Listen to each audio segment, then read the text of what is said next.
Comme promis dans le post précédent, voici le récit de la table du silence.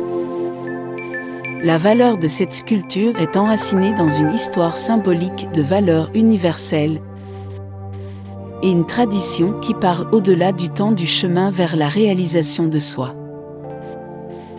Il s'agit du chemin du héros, chacun de nous le traverse à sa manière, dans sa propre vie.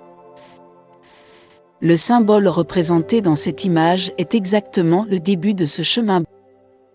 Brancusi était parfaitement conscient de ce message. Il a utilisé une histoire existante, issue d'une tradition archaïque de sa communauté natale. C'est un rituel. Je le connais aussi. Avant de sortir de la maison pour accomplir une action importante. On dit, asseyons-nous un instant, pour que ça se passe bien. C'est un court moment de méditation, d'harmonisation des énergies, à travers lequel nous nous concentrons sur notre propre personne, rassemblons nos énergies, visualisons le sens et assumons consciemment la décision de l'action. Sous une forme amplifiée, ce rituel faisait autrefois partie des préparatifs pour aller à la guerre. La guerre, c'est le symbole de l'action. Les dieux ancestraux de la guerre sont en fait des symboles d'engagement. Par exemple, le dieu Mars qui parvient à coaguler autour de lui les forces actives et exprime le courage dans l'action engagée, dans l'histoire utilisée par Brancusi. Avant de partir, les guerriers prennent un dernier repas avec leur famille, en silence. Manger, c'est le symbole de la communion, une occasion d'exercer et de reconnaître l'appartenance à une communauté. En mangeant ensemble, nous pouvons envoyer un message de solidarité, de fidélité, de confiance mutuelle, etc. C'est exactement les valeurs qui soutiennent les relations humaines.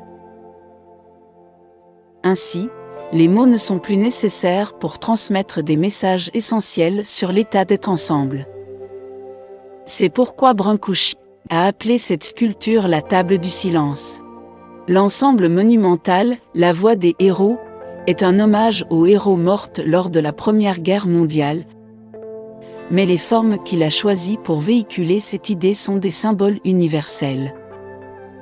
La table représente symboliquement le quart énergétique qui soutient les manifestations énergétiques, c'est-à-dire l'espace.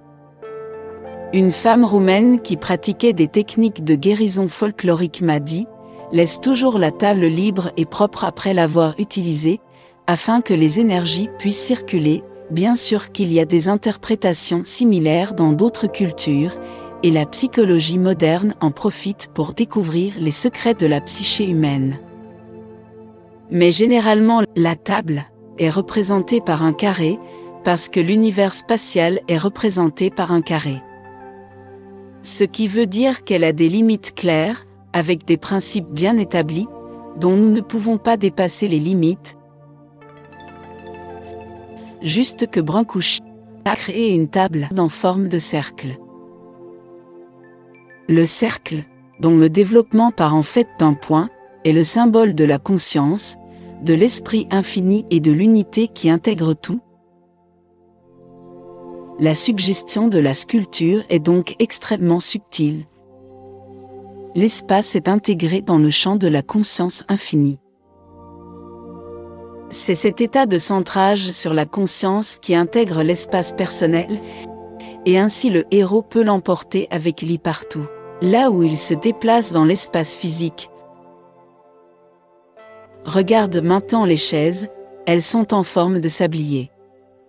Alors, le symbole du temps est très clairement présenté. Voici donc la conscience universelle représentée symboliquement dans sa dynamique. La loi de l'univers est capturée dans une seule image. Brancusi a réussi à représenter un fragment d'infini absolu, et c'est ainsi qu'il nous a transmis le message, oui, nous vivons vraiment ici, dans cet univers de conscience illimitée. Mais en outre, cela dépend de chacun de nous de la façon dont nous pouvons mettre à jour ce message, à l'intérieur de notre propre être. Cela dépend de nos propres compétences. Cependant, on peut développer notre pouvoir, on peut l'amplifier et puis, naturellement, les bénéfices augmentent.